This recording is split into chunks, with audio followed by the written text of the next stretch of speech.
Hello, hello, je vous retrouve aujourd'hui pour le bilan de mi-année, donc le Mid-Year Freakout Book Tag, je crois que c'est dans ce sens-là, c'est très compliqué à chaque fois à retenir l'ordre des mots. Je voulais vous faire mon petit bilan de mi-année que je ne fais jamais, mais là j'avoue que j'ai vu beaucoup de chaînes le faire et ça m'a donné envie, en sachant que c'est pas très exhaustif parce que vous avez une question et à chaque fois vous répondez par un livre. J'ai un petit peu triché, parfois j'en ai mis 2 ou 3, parce que comme par exemple le meilleur livre de l'année, je peux pas mettre qu'un livre. Et habituellement j'aurais mis tous les coups de cœur ou tous les 5 étoiles, mais il a fallu faire un choix, donc je crois que j'en ai mis que 3, quelque chose comme ça. Mais voilà, c'est pas très exhaustif, mais voilà, je me suis dit que ce serait sympa de faire ce petit tag. Alors je me suis décalée un petit peu, comme ça je vais pouvoir vous mettre le livre ici. Donc le meilleur livre de l'année, j'en ai mis à 1, 2, 3, 4, 5. 5. Bon, finalement, je pensais que j'en avais que 3, mais en fait, j'en ai mis 5. Donc, le premier, c'est Le Dévoreur de Soleil, le tome 3, que j'ai lu, je sais plus si c'était en février ou mars, en tout cas, c'était en début d'année. J'ai beaucoup aimé, enfin, j'ai même adoré. Le premier et deuxième tome, j'avais mis 5 étoiles aussi, donc le troisième, là aussi. Je pense que je préfère peut-être je sais pas, le premier ou le deuxième, je sais plus. Bref, mais en tout cas, ça a été une très belle lecture. C'est une série que j'ai découvert grâce à Rémi. Enfin, je pense que si vous suivez depuis un moment, que ce soit sur Instagram ou ici, vous savez que Rémi m'influence beaucoup sur les lectures. Je lis pas trop de SF, surtout pas de la SF aussi poussée, mais c'est vrai qu'il m'avait beaucoup tenté. Surtout que là, le tome 4 et 5, je crois que le 5 est sorti en français. Je sais plus, mais en tout cas, je crois qu'il y a 6 tomes au total en VO. Ils sont pas tous sortis, donc je prends mon temps quand même. Et voilà, j'ai adoré. Je pense que je ne vais pas vous faire de résumé de chaque livre, ni un avis complet, parce que sinon ce sera trop long. Ensuite, j'ai mis La Cité de Jade. Donc je pense que ça, vous l'avez vu. Du coup, dans le vlog, donc là, juste avant, il y avait le 7 jours 7 livres, et juste avant, il y avait un autre vlog, et c'est là que je vous ai parlé de La Cité de Jade, si je dis pas de bêtises, que j'ai adoré. Voilà, La Cité de Jade de Fondali, qui est une trilogie parue entièrement en anglais. Le tome 2 est sorti en français. Je l'ai d'ailleurs précommandé. En fait, j'avais précommandé le tome 1, j'ai précommandé le tome 2 et je les avais pas encore lus. Donc là, je me suis dit, peut-être que je m'y mette. Je vais attendre un petit peu avant de lire le tome 3 parce qu'il n'est pas encore annoncé en français. Mais en tout cas, j'ai adoré voilà, cette ambiance un peu asiatique, cette guerre des clans, des personnages hyper nuancés, hyper complexes. Ces relations très compliquées entre les membres de la famille du même clan, en fait. Parce que qu'est-ce qui prime? L'honneur, la famille, enfin l'honneur du coup dans le cadre du clan de manière générale, ou la famille, ou l'individu, enfin voilà, il y a beaucoup de questions qui se posent, et puis vous avez cette magie autour du jade, qui devient aussi un atout commercial et politique et militaire. Donc voilà, j'ai trouvé que c'était un récit hyper complet, c'était très addictif, je l'ai lu en 4 jours je crois, alors qu'il fait 600 pages. Et voilà, donc voilà, j'ai rien à dire de plus, mais en tout cas, je suis contente parce que j'ai pas eu beaucoup de coups de cœur cette année, j'arrête pas de le dire, et là, je suis tombée dessus au moment où je me disais, je suis un peu déprimée de ne pas avoir de coup de cœur du tout, et là, c'est arrivé, donc je suis très contente. Ensuite, à titre indicatif, j'ai mis aussi Kushiel, le tome 2, que je peux mettre aussi dans la question suivante, qui est la meilleure suite que vous ayez lue. Mais le Kushiel tome 2, et The Blood Traitor, qui est le 3e tome. Est-ce que c'est le 3e tome? Oui, c'est le 3e tome de la saga The Prison Healer. J'aurais pu mettre le tome 2 aussi, que vous pourrez me dire, mais voilà, c'était pas vraiment... The Blood Traitor, c'était pas vraiment un coup de cœur, mais c'est vrai que ça fait partie d'une de mes meilleures lectures de l'année. C'est une trilogie que j'adore, c'est une trilogie Young Adult, où on va suivre du coup Kiva, qui est une jeune femme qui a été emprisonnée enfant, en même temps que son père, parce qu'elle voulait pas le lâcher. Donc ça fait 10 ans en fait qu'elle attend que sa famille vienne la chercher. Et du coup c'est à huis clos en prison, en tout cas dans le premier tome. Et voilà, j'ai adoré parce que c'était hyper original. Il y a des clichés, il y a la romance qui est assez cliché aussi. Mais c'est hyper addictif et c'est... Même si c'est cliché, pour moi, ça me dérange pas tant que c'est bien fait et que c'est bien amené, que ça soit cohérent et tout avec le reste de l'histoire. Donc voilà, celui-ci aussi. Ensuite, meilleure suite de saga. Alors là, j'en ai mis 3. J'aurais pu, pareil, comme je vous disais, j'aurais pu remettre Kushiel, la suite de The Prison Healer, etc. Mais bon, je vais pas recommencer. Donc, j'ai mis Chains of the Earth. Donc c'est pareil, vous l'avez vu dans le vlog avant. Avant le challenge 7 jours 7 livres. Bah, c'est le même vlog où j'ai lu La Cité de Jade. Et c'est le troisième tome de la saga The Ascension Cycle de David Milling. Et voilà, j'ai tout simplement adoré parce que, bien que ce soit le troisième tome, l'auteur nous révèle encore pas mal de choses sur l'univers, sur le fonctionnement, sur les dieux, sur leurs dessins, enfin, dessin EIN, sur leur motivation, etc. Et j'ai trouvé que c'était hyper complet, encore hyper complexe aussi. C'est une saga qui est sortie qu'en VO et qui est très compliquée à aborder, je trouve, si on ne lit pas habituellement en VO anglais. Mais voilà, c'est un tome que j'ai adoré parce qu'il clôture très bien la saga et en plus, c'est un tome qui donne des réponses, mais en fait, où il n'y avait pas de questions de base. Je sais pas si c'est très clair ce que je vais dire, mais voilà, j'ai vraiment adoré les personnages. Bon, Saring, ça reste un de mes personnages préférés du coup. Je vous en reparle après. Mais ouais, c'est un troisième tome de trilogie que j'ai vraiment adoré. Et j'ai mis aussi Fall Heart Huntsman, qui est le second tome de la duologie Fall Lady Fortune, qui est du coup la duologie qui suit These Violent Delights, que j'ai déjà lu en VO à sa sortie aussi. Et là j'ai mis un peu de temps à lire cette duologie, mais je suis contente parce que c'est vraiment... On reste dans la même vibe, c'est hyper addictif.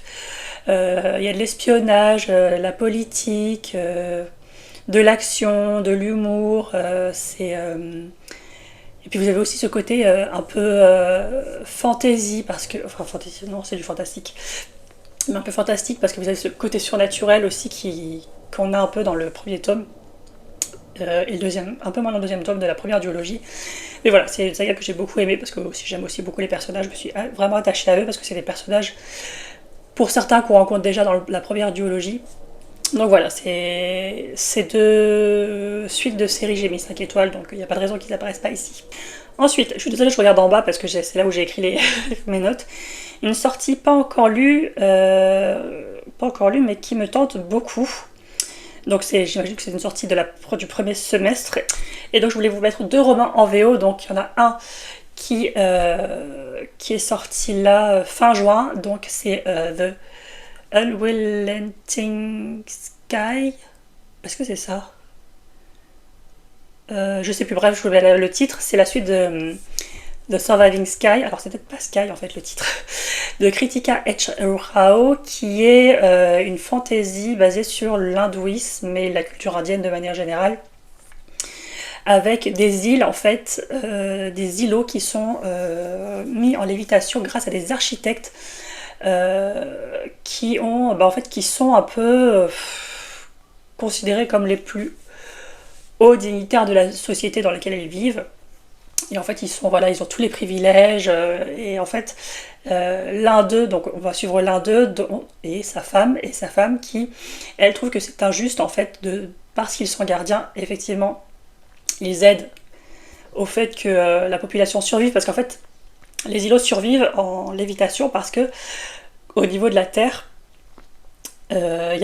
c'est dévasté et c'est toujours soumis à des intempéries, des tempêtes, etc., avec des créatures.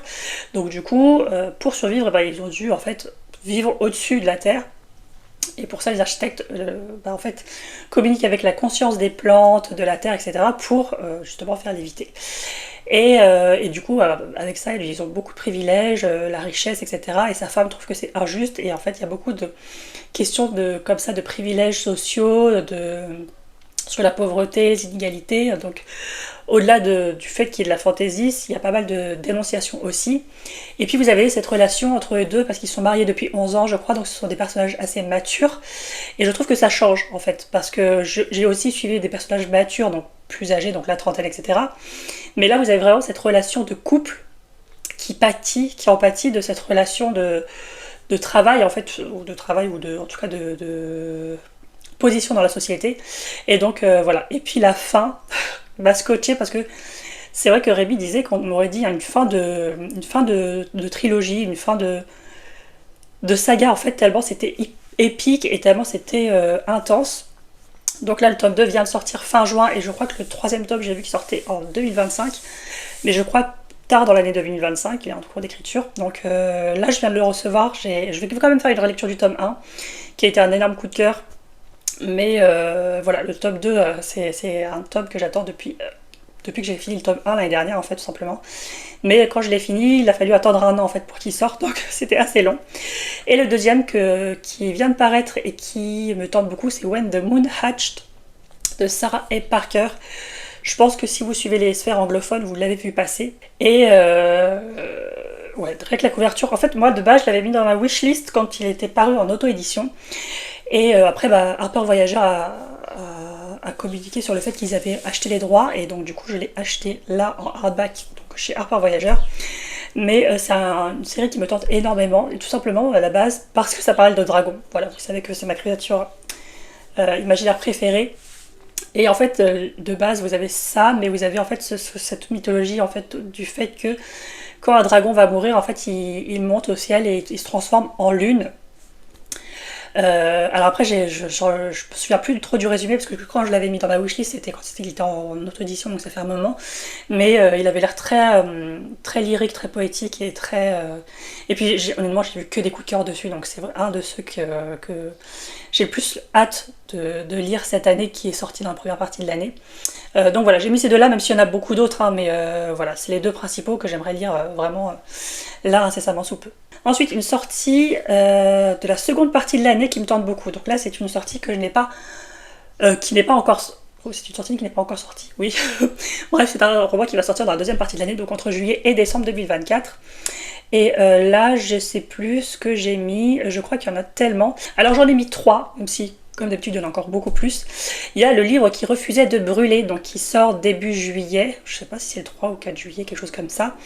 Alors on est début juillet, donc a priori il est peut-être déjà sorti, mais voilà, je considère qu'on est au 30 juin.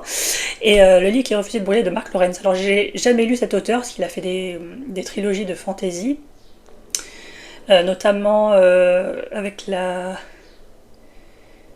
je sais plus comment ça s'appelle, avec la sœur, les sœurs... Non, c'est pas les sœurs. Enfin bref, il a fait plusieurs trilogies de fantasy. Et j'avoue que ça me tentait pas mal, mais là, quand j'ai vu celui-ci, c'est vrai que quand ça parle de livres, voilà, de mélanger à la fantaisie, etc., je me dis, bon, c'est peut-être plus pour moi. Et puis, ils ont sorti une version reliée extrêmement belle, avec un jaspage extrêmement beau, donc qui reprend en fait la couverture, donc avec les livres. De toute façon, je voyais la couverture là. Et voilà, il me tente énormément, mais c'est un premier tome. Le deuxième tome vient de sortir, je crois, en VO, donc il va pas trop tarder, je pense. Il a pas trop tardé à venir en français, mais je sais pas si c'est une trilogie, donc il va falloir peut-être attendre un petit peu. Et en ce moment, quand un tome 1 sort, j'attends un petit peu que le tome 2 soit sorti, un peu comme La Cité de Jade, pour pas attendre trop longtemps, sinon je vais oublier. Et c'est pas que ça m'embête de toujours faire des relectures, mais c'est vrai que je préfère avancer.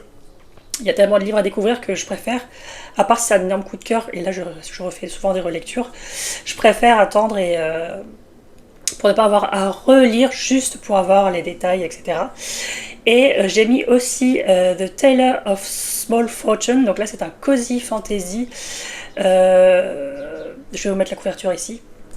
Un cozy fantasy. Alors, je suis pas trop cozy fantasy. J'ai lu. Comment ça s'appelle déjà? La saga Legends of Latte. Enfin, j'ai lu que le premier tome, Legends of Latte, et j'ai lu aussi l'autre qui est assimilé aussi. Je sais plus. Bref, il y a deux cozy fantasy qui ont fait beaucoup parler d'eux l'année dernière, et j'aime bien, mais c'est pas non plus mon style préféré, parce que moi, comme vous le savez, j'aime beaucoup la fantasy, pas forcément où ça pète, mais la fantasy, voilà, vous avez une bonne intrigue politique, des personnages complexes, etc. Donc ce qui n'est pas forcément le cas dans la cozy fantasy, mais lire un cozy fantasy, je sais pas, pendant l'automne, ça fait du bien aussi. Et donc là, c'est pareil. Voilà, je me souviens plus trop du résumé, mais je vous laisse la couverture pour aller voir.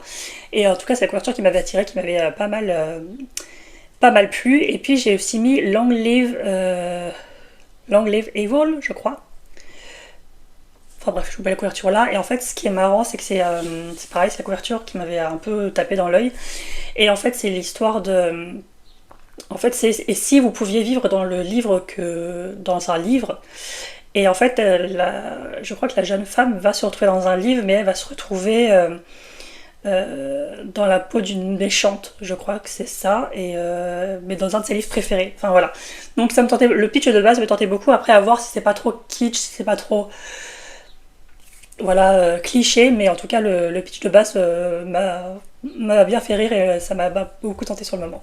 Ensuite, ma plus grosse déception. Alors là, je pense que c'est quand vous en attendez beaucoup et que finalement vous êtes, vous n'avez pas le résultat escompté. Alors quand c'est un livre où vous attendez pas grand chose, je pense que ça peut pas être considéré comme une déception.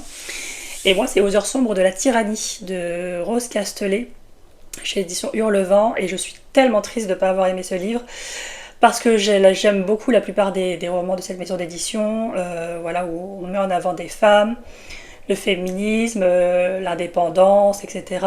et l'historique, enfin l'histoire avec un grand H. Et là, bien qu'il y ait l'histoire avec un grand H, parce qu'on parle de la Révolution française, c'est très dur, il y a des moments, des passages très sanglants, voilà, ça reste la Révolution française, hein. Mais je me suis attachée à aucun des personnages, et ça, vous savez que c'est important pour moi, et surtout, je trouvais que c'était trop axé politique, et beaucoup moins sur les personnages, sur leurs sentiments, leurs espoirs, etc. Et j'avoue que j'ai été déçue à ce niveau-là, parce que j'avais l'impression de lire peut-être pas une encyclopédie, mais quelque chose avec beaucoup de non-lieux, de personnages, de dates, etc. Et juste, en fait, j'ai l'impression que les personnages étaient juste là pour être témoins en fait des faits historiques. Et j'avoue que j'ai été déçue à ce niveau-là, mais ça, je pense que j'en ai parlé dans un des blogs précédents. Donc voilà, je vais pas m'étaler dessus. Ensuite, ma plus grosse surprise de l'année, en tout cas la première partie de l'année, c'est La voleuse de toit de Laure d'Argelos. Alors j'avais jamais lu cette autrice. Ce roman est sorti de base en auto-édition et il a été racheté par Rivka. Enfin, les droits ont été rachetés par Rivka parce qu'il a eu un énorme succès.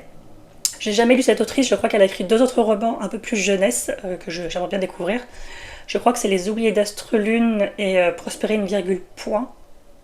Prospérer une virgule point, je crois qu'elle a aussi été achetée par Rivka. Et en fait, c'est pas que j'en attendais pas grand chose, je l'ai acheté parce qu'il est très très beau.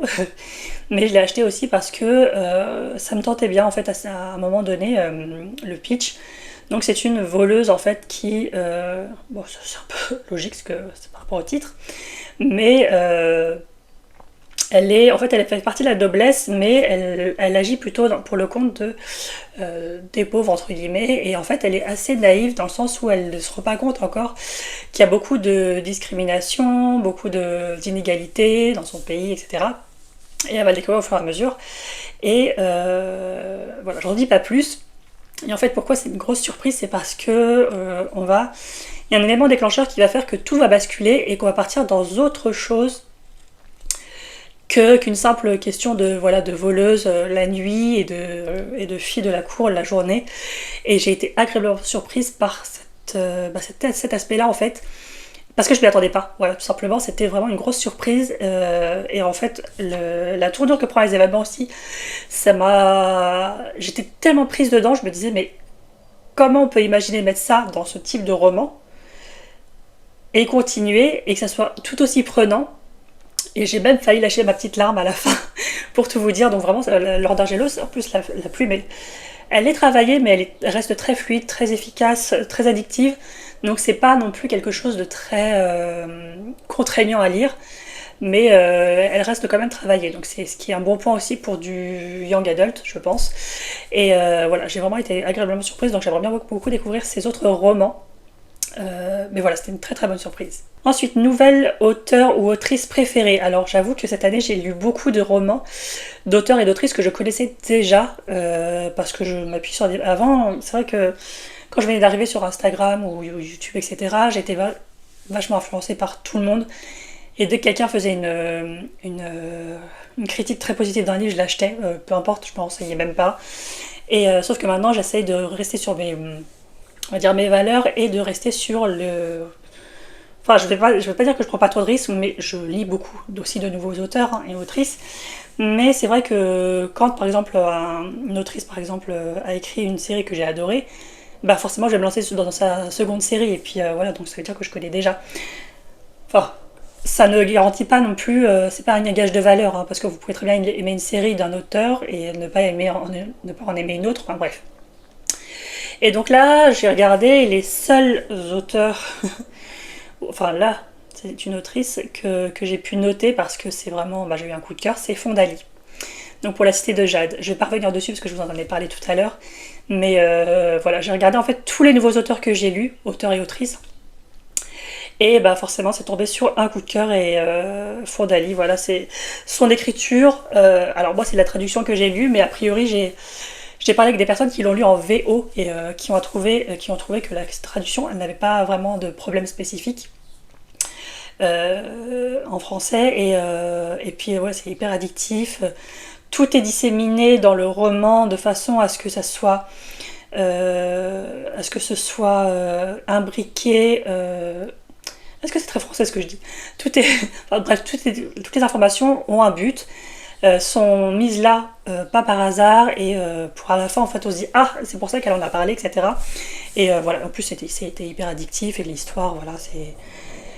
Ouais, j'ai rien à dire de plus parce que j'en ai déjà parlé plus tôt dans la vidéo, mais voilà, Fondali, je pense que même si j'ai lu qu'un livre, vous allez me dire que c'est un peu limite pour dire que c'est une nouvelle autrice préférée, mais c'est vrai que, on va dire 75% des livres que j'ai lus cette année, c'était d'auteurs et d'autrices que j'ai déjà lus. Donc c'était un peu compliqué de faire un choix, mais voilà, si je devais en choisir un ou une, ce serait Fondali. Ensuite, nouveau crush fictionnel. Alors là, je vais pas en parler parce que j'avoue que je pense que j'ai passé l'âge d'avoir des crushs fictionnels. Et même à l'époque, quand j'étais plus jeune, j'avoue que j'avais pas non plus de crush fictionnel. Parce que je suis pas comme ça fantasmée sur des, sur des romans enfin sur des romans, sur des personnages de romans, même dans les films ou les séries. Donc voilà, je vais passer cette question. Ensuite, nouveau personnage préféré. Alors je vous en parlais tout à l'heure, mais moi j'ai décidé d'y mettre Sarine de The Ascension Cycle de David Milling, donc Soul of the World, enfin Chains of the Earth, qui est le troisième tome, parce que c'est un personnage que j'ai trouvé hyper complexe, hyper attachant, qui a des valeurs et qui les garde en fait, malgré tout ce qu'on peut lui dire, parce qu'en fait au fur et à mesure elle va évoluer, donc au début c'est une simple orpheline, qui va se découvrir des pouvoirs et qui va être malgré elle impliquée en fait, dans cette guerre entre dieux. Et en fait malgré tout ça elle va pas changer de personnalité, elle va pas changer de valeur, elle va toujours rester elle-même, elle va se battre pour ses convictions et puis surtout elle est hyper attachante, hyper altruiste. Enfin, moi, c'est vraiment des personnages préférés que j'ai pu lire ces derniers mois, ces dernières années.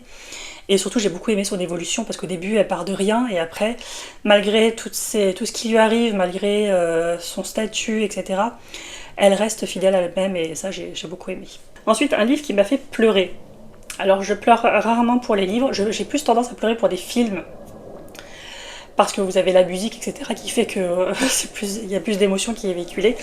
Mais là, je vais peut-être plus parler d'un livre triste qu'un livre qui m'a fait pleurer.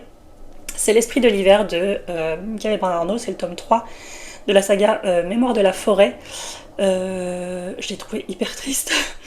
Enfin, les autres aussi parce qu'ils parlent de maladies, etc. Mais c'est vrai que là, ça m'a beaucoup plus touchée. J'ai pas versé de larmes, mais c'est vrai qu'à un moment j'ai senti que j'étais un peu prise à la gorge et voilà. Et là j'avais un peu peur pour le tome 4 parce que voilà, ça s'appelle Adieu. Adieu. Enfin bref, c'est le dernier tome donc on va quitter les personnages et puis j'ai un peu peur pour ce tome 4. Mais c'est vrai que ce roman en plus qui se passe en hiver, c'est c'est ma période préférée, vous le savez. Et, et ça m'a vraiment touché l'histoire des personnages et. Alors que pour moi, c'est censé être une période un peu joyeuse. Voilà, vous avez Noël, vous avez. Enfin, moi, c'est une des périodes que je préfère. Donc, c'était un peu particulier de lire un roman triste sur une période que je préfère. Enfin, sur la période que je préfère de l'année. Donc, mais voilà, j'ai pas pleuré, mais c'est vrai que ça m'a fait quelque chose de lire certains passages.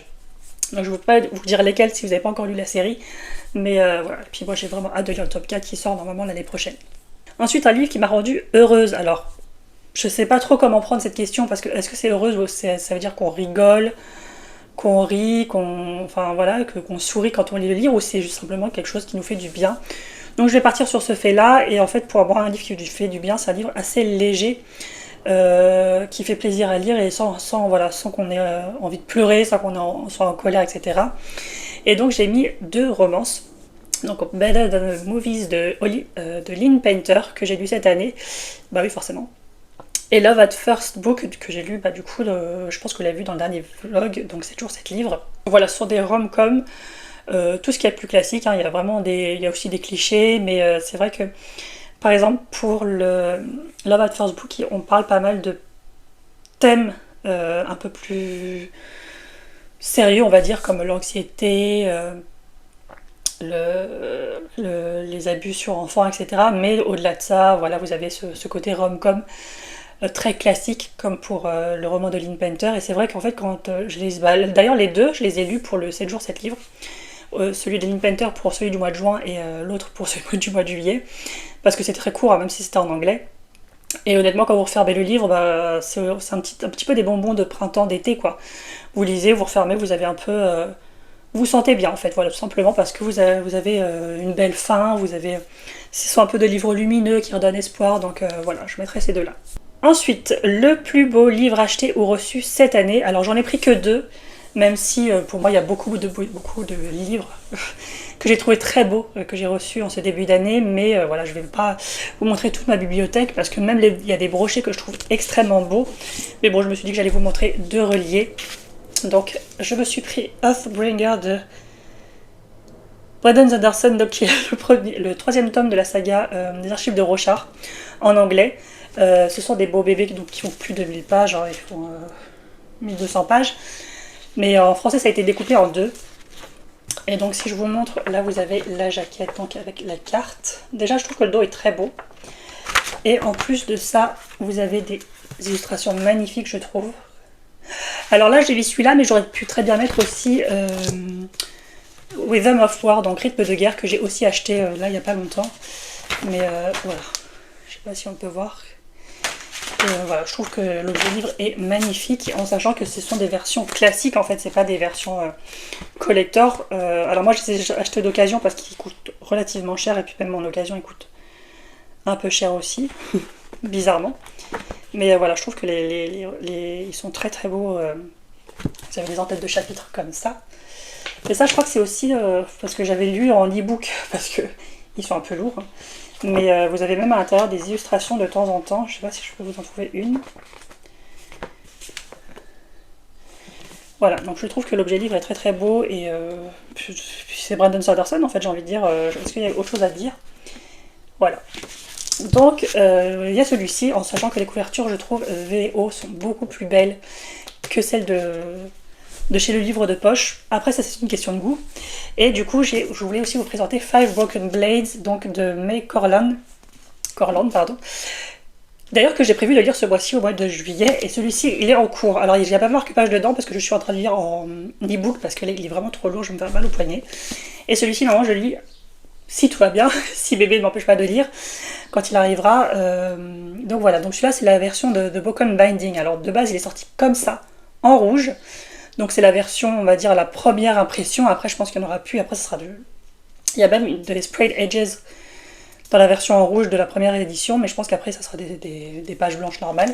Donc là, c'est la version violette de Broken Binding. Et je vais vous montrer la tranche que je trouve magnifique. Pourquoi j'ai pris celui-là? Parce que je préfère violet que rouge, voilà, tout simplement. Alors que sur la version rouge, il y a aussi un spread edges qui n'est pas la même illustration, mais qui reste quand même... très très belle. Voilà. Est-ce que j'aime les beaux livres? Oui. Est-ce que j'aurais pu prendre la version classique et payer un peu moins cher? Aussi. Mais bon, il faut se faire plaisir de temps en temps. J'aime beaucoup ça aussi, les ombrés là, qu'il y a en fait quand vous lisez les chapitres. La petite carte, qui est très belle aussi. Vous voyez, il y a les ombrés d'arbres en fait à chaque chapitre. Ah ouais, moi je le trouve très très beau. Et j'ai vraiment hâte de lire parce qu'on dit que c'est un peu du Six of Crows mais en adulte. Donc moi vous savez que j'ai adoré Six of Crows, enfin de manière générale j'aime beaucoup ce que fait Lee Bardugo, mais voilà, là en version adulte j'ai hâte de voir ce que ça donne. Surtout que c'est de l'adulte et que j'ai vu que de très bons avis sur ce roman. Ensuite, et là c'est la dernière question, c'est le livre que j'ai besoin de lire avant la fin de 2024 et je pourrais dire toute ma palle, mais ce serait faux parce qu'il y a des romans qui me tentent plus que d'autres, mais je pourrais pas en mettre que 3, mais là j'en ai mis que 3 parce que je vais pas vous faire la liste de 25 livres. Donc j'ai mis L'Empire du Vampire de J. Christophe, je l'ai acheté d'occasion. Parce que de base, j'ai adoré Nevernight que j'ai dans ma bibliothèque, hein, que la trilogie, bien que j'étais déçue par le tome 3. Et en fait, depuis un certain moment, Emmeline de Perfect Flow a lu le premier tome, elle a eu un coup de cœur. Elle a lu le deuxième tome, elle a eu un coup de cœur, et j'entends beaucoup de personnes qui ont lu le premier tome et qui ont adoré.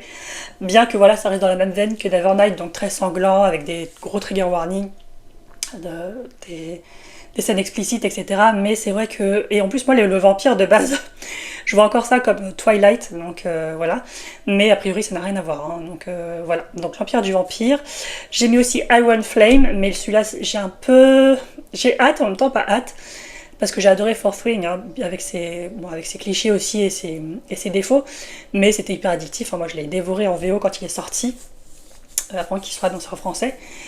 Sauf qu'il y a beaucoup d'avis mitigés sur Iron Flame, donc voilà, j'ai hâte et pas hâte en même temps parce que j'ai un peu peur, mais on va dire que sur 10 avis, il y en a 8 où c'est très mitigé et 2 où c'était une très bonne lecture, donc à voir, ça dépend des lecteurs. J'ai mis aussi du coup The Royal Coven que je viens d'acheter chez Calix. Je crois que le tome 2 ou 3 il vient de sortir en VO, si je dis pas de bêtises. Mais c'est des couleurs très flashy, hein. Ça c'est du rose, etc. Là j'ai préféré prendre la version brochée parce que je trouve que la version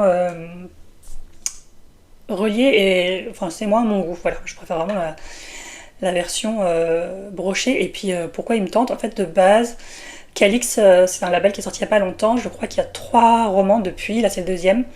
Et The Curse of Saints me disait moins parce que je crois que c'est la romantaisie. Et là en fait c'est pas du tout la romantaisie et en plus ça parle de sorcières. Donc voilà. Ensuite, je me suis mis 2 autres romans, donc Divine Rivals, oui, je n'ai toujours pas lu, mais moi je lisais les romans de l'autrice dans l'ordre de publication, donc j'avais lu sa première duologie, son one-shot Young Adult, et non, il y a 2 one-shot Young Adult, et je voulais lire son autre duologie, avec Weather Enchanted et Fire Endless, mais... voilà, j'ai acheté la duologie complète Divine Rivals et The Ruthless Vows, donc je me suis dit tant pis, je vais faire une entorse, je vais lire celui-ci, sachant que voilà, je pense que vous le savez, il y a énormément d'avis positifs dessus. Et enfin, je me suis mis When the Moon Hatched de Sarah A. Parker, que j'ai déjà dans ma palle, mais pareil, c'est un beau bébé. Il n'y a que le premier tome de sortie pour le moment, donc... Je vais attendre un peu avant de lire celui-ci, mais c'est vrai que c'est un de ceux qui me tente le plus parce que voilà, l'univers qui a l'air très onirique, les dragons, voilà, ça me fait beaucoup rêver, donc voilà, je l'ai mis dans ma liste. Voilà, sur ce, c'est terminé pour ce tag. N'hésitez pas à me dire, à me répondre aux questions vous aussi dans les commentaires, me dire s'il y a certains des livres qu'on a en commun dans cette liste, et si vous n'avez pas envie d'écrire un commentaire, n'hésitez pas à me mettre un petit emoji lune ou dragon, voilà, pour When the Moon Hatched. Et puis bah, moi je vous retrouve pour une prochaine vidéo.